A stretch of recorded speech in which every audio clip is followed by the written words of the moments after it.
ছারপোকা কামড়ালে কি হয়? যুক্তরাষ্ট্রের রোগ নিয়ন্ত্রণ ও প্রতিরোধ সংস্থা সিডিসি বলছে, ছারপোকা সাধারণত কোনো রোগ ছড়ায় না। তবে এটি অনেক সময় বিরক্তিকর হয়ে পড়ে কারণ আপনার ঘুমের সমস্যা হতে পারে এটির কারণে। তবে ছারপোকার কামড়ের প্রতিক্রিয়া একেক মানুষের একেক রকম হয়ে থাকে। কারো কারো ক্ষেত্রে জায়গাটা খুব চুলকায় বা জ্বালা পোড়া করে, আবার কেউ কিছু টেরই পায় না। তবে ছারপোকার কামড় অনেক সময় অন্য একটা চর্মরোগ ডেকে আনতে পারে, যদিও এটি থেকে মারাত্মক অ্যালার্জির ঘটনা খুবই বিরল।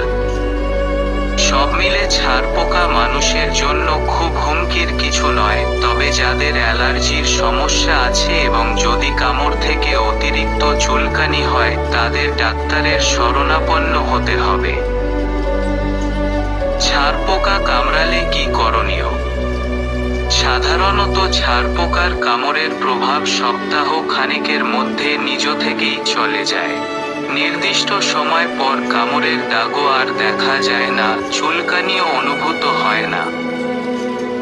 তবে কিছু মৌলিক বিষয় মেনে চলার পরামর্শ দিয়ে থাকে যুক্তরাজ্যের জাতীয় স্বাস্থ্য সেবা বিভাগ।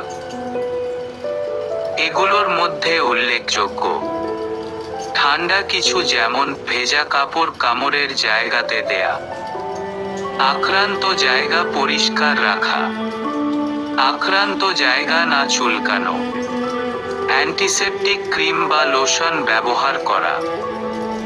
আর ছারপোকা প্রতিরোধে সম্ভাব্য জায়গাতে ইনসেকটিসাইড বা কীটনাশক স্প্রে করার পরামর্শ দিচ্ছেন বিশেষজ্ঞরা।